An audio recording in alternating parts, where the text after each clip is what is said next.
Okay, good morning, everyone, and thank you so much for joining us for today's webinar on thinking differently about neurodiversity in the workplace. My name is Pamela Whitt, and I'm the director of the HR practice with Exude Human Capital. And this subject is near and dear to my heart because I have personal experience in dealing with a neurodivergent individual, that being my daughter. And while I've learned a lot through the years, I'm still learning because, no two neurodivergent individuals are the same and things change often. So let's get started. I'm hoping that this information will be very informative to you and that you will learn a great deal today. Now, I want to just tell you that I welcome questions. However, I won't be able to address them until the end because I've got a lot of content to cover and I just want to make sure that I give you everything, okay? So let's jump in and get started. Today's conversation is going to be around neurodiversity in the workplace, neurodiversity in performance management, how to establish and maintain a conducive and inclusive work environment, and then tips and resources to support your neurodiversity team members. Why don't we get started with defining neurodiversity versus neurotypical? Neurotypical refers to people who have brains that function in a similar way to most of their peers. I'm neurotypical. Versus neurodivergent, which describes people whose brain differences affect how their brains work. So they have differing mental or neurological function from what is considered typical or normal. And being neurodivergent, they're impacted socially. They're impacted with learning differences, attention, mood disorders, etc.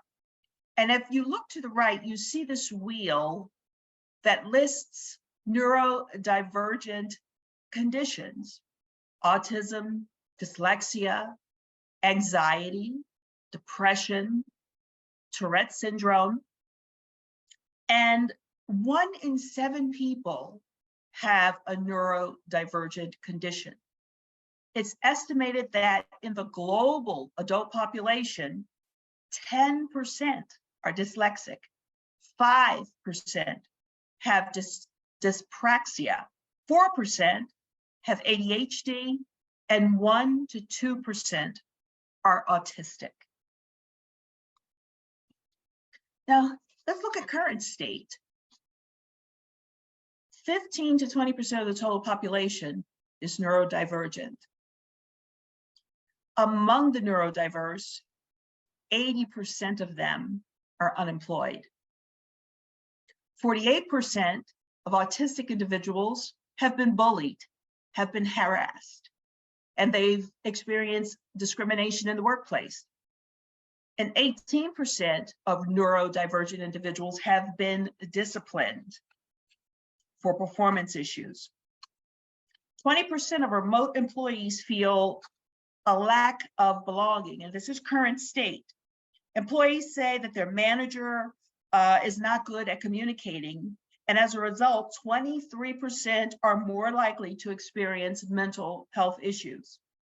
Isolation has limited how people engage. Then there are external factors that have increased anxiety, such as COVID, the national narrative, and political issues. And lastly, hybrid/remote workplaces. Managers are simply not prepared to lead effectively. Let's focus on neurodiversity. Teams with neurodiversity are 30% more productive than those without. And what does this mean? It means that organizations need to broaden the lens on DEI and B by creating awareness about this type of neurodiversity. And there are companies out here that are doing really well in this area, such as SAP, Hewlett-Packard, Microsoft, Ford, Caterpillar, UBS, and JP Morgan Chase. However, There are companies, many organizations that are still struggling to mature their DEIB initiatives, with only 22% of those organizations indicating that they are either at the expert or advanced stages. A lot of work still needs to be done in the DEIB space. So if we look at focusing on a neurodiverse workforce, neurodiverse individuals really are creative. They have very unique perspectives, which leads to innovative ideas. Neurodivergent individuals often excel at thinking outside the box and producing very creative solutions to problems. Neurodiverse teams are more balanced, and they have a wider range of skills and abilities than neurotypical teams. There's increased productivity amongst the neurodiverse because they oftentimes have a higher concentration level and they make fewer errors. And they're oftentimes able to see inefficiencies that neurotypical employees have become used to or never noticed. There is also reduced staff turnover rates because neurodiverse individuals tend to be very loyal and they have a high retention rate. They also tend to be more inclusive in the work environment where all employees feel valued and included. And lastly, they're excellent problem solvers. Because they've had to overcome challenges in their lives, they've become resilient, which enhances their problem-solving skills.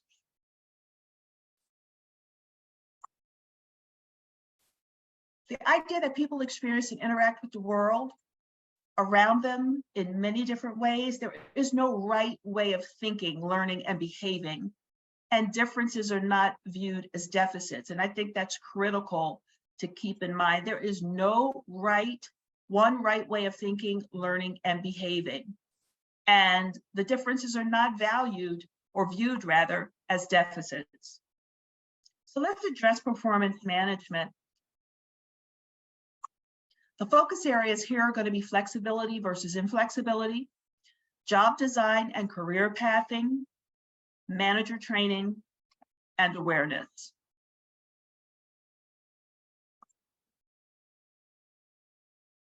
So flexibility in the workplace benefits neurodivergent and disabled individuals. And for purposes of this discussion, there are 5 main types of flexibility that I want to focus on. You've got schedule flexibility, place flexibility, continuity flexibility, workload flexibility, and mode flexibility. All of these different types of flexibility can make a tremendous difference for neurodiverse employees, but it also benefits organizations as a whole. Improved employee retention translates into substantial savings, and increased productivity contributes to the bottom line. So the more diverse a workplace is, also the more inclusive a workplace is, it benefits the culture, it benefits morale, and it supports the organization reputationally.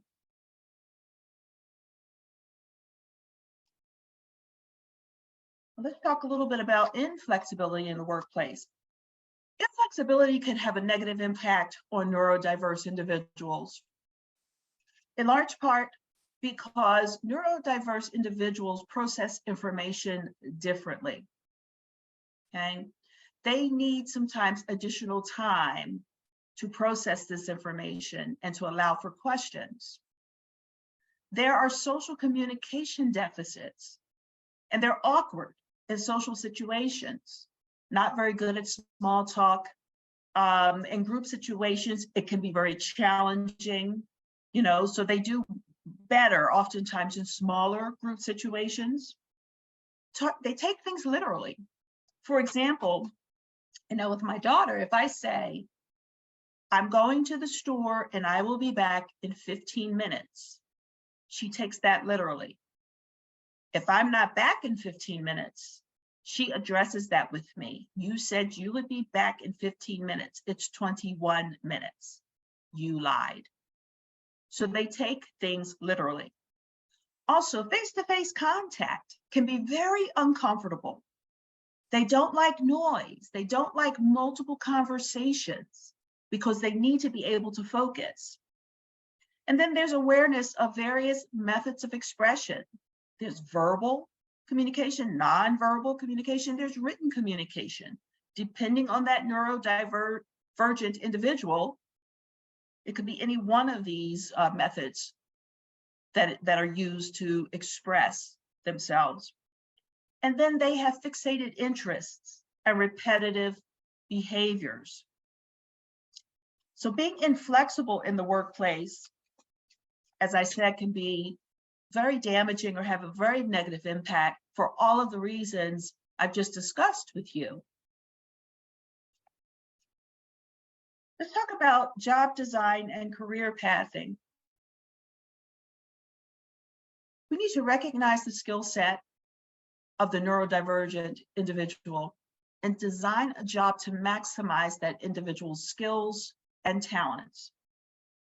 We need to offer support, coaching, mentorship opportunities. We need to establish policies that support neurodiversity. And we need to establish clear and consistent processes on an individual basis for career success. Because again, as I previously stated, no two neurodivergent individuals are the same. Training is necessary. Soft skills training for all employees, not just managers, but for all employees is necessary. Awareness training is necessary. Unconscious bias training is also very important. 1 in 3 people show unconscious bias against people with disabilities. There's allyship, communication skills training, leadership development, and effective performance management. These are all of the things that the organizations should be focusing on. Let's talk about developing emotional intelligence. EQ. Emotional intelligence is the ability to recognize and understand emotions in oneself and others. This ability also involves using emotional understanding to make decisions, solve problems, and communicate with others. Studies have shown that employees with higher scores on measures of EQ also tend to be rated higher on measures of interpersonal functioning, leadership abilities, and stress management. And again, emotional intelligence is not just for managers or CEOs or senior leaders.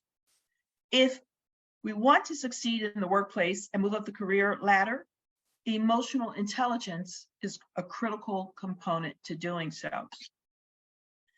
Now, for the neurotypical, emotional skills may come naturally to some of us. However, there are things that anyone can do to help improve understanding and reason with their emotions. This can be particularly helpful in the workplace, where relationships and business decisions often rely on the interpersonal understanding, teamwork, and communication.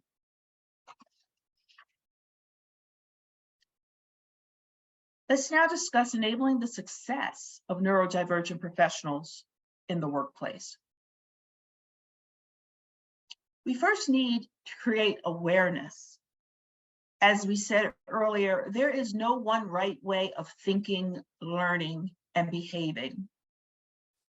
Recognizing that brain differences are normal. They should not be viewed as deficits. And neurodivergent people experience, interact with, and interpret the world in very, very unique ways. And embracing this concept can help reduce the stigma around learning and thinking differences. Personal communications considerations for meetings. It would be extremely helpful to send the agenda in advance, 1-2 days in advance. You have to manage meetings where one person talks at a time. You also have to give space and time for all participants to contribute and allow for post-meeting follow-up for additional ideas and thoughts to be shared. Now, on an individual basis, for an individual, you have to avoid jargon, avoid sarcasm, implied messages, euphemisms. You also need to learn to understand and read one's body language. For example, if you're approaching a neurodivergent individual, and as you're coming closer, they're backing up. You keep coming closer, they're backing up. You have to read that person's body language because they're probably letting you know you're too close. I think that this is also critical. Recruiting neurodiverse talent is just the smart thing to do. As the diversity of our employee base and different perspectives lead to greater innovation, ultimately, it's better for the business. It's better for everyone. Here's some tips. To recap on what we've already discussed, we need to rethink our HR practices. We need to consider physical space options. For a neurodiverse individual, one space may be too close, whereas another individual may require a larger space. We need to focus on our communication, stating things very clearly, being very concise when assigning tasks, being literal, and following through on what you say. And then there's training. Everyone within the organization needs to be trained. Managers, supervisors, senior leadership team, everyone. So let's talk about creating a more diverse, friendly workplace. We need to review our recruitment practices. In particular, we need to review the language on our job descriptions and job postings. As we were talking about earlier, we need to avoid jargon and words like multitasking and fast pace, because that's confusing. While a neurotypical individual may understand that can be very confusing to a neurodivergent individual, and it can discourage them from applying for a position. We need to rethink some of our roles through a non-traditional lens and try to take into consideration all of the differences and nuances involved with a neurodivergent individual. We have to use non-traditional interview and assessment tools. And we have to have clear, concise conversations where we're stating clear expectations regarding the need of the role.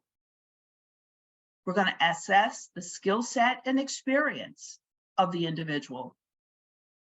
And I think it's critical that we develop an onboarding plan with a support ecosystem, the buddy system, assign a mentor, support service, etc. Let's talk about physical space. We need to consider small adjustments to an employee's workspace to accommodate any sensory needs or issues. Hoteling, that can be really disruptive to some. Sound sensitivity. Neurodivergent individuals, a lot of them do not like loud noises, multiple conversations. So we need to be able to offer a quiet break space. Okay, we need to communicate expected loud noises. If we know that there's a fire drill that's scheduled on a particular day, communicate that information so that the individual can prepare. Offer noise canceling headphones. My daughter has them, and it's the greatest thing ever, because oftentimes she becomes overwhelmed because there's too much information coming in at once. She puts on her headphones, she can't hear anything, she closes her eyes, and that helps to calm her down, such that once she's calm, she's then able to now open up again, take the headphones off, and focus on what it is she's trying to accomplish. Tactile. Allow modifications to the usual work uniform. And then movements. Allow the use of fidget toys. Allow extra movement breaks. Allow them to walk around and allow an individual to walk around, if they need to do that. Offer flexible seating to a neurodivergent individual. The key here is flexibility, recognizing that flexibility is required and being open-minded enough to listen, learn, and figure out what type of flexibility is required for an individual.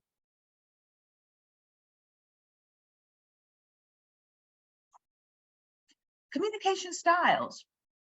We talked a little bit about this. Use a clear communication style. Avoid sarcasm, implied messages, and euphemisms. You need to be concise in your verbal and written instructions for any tasks.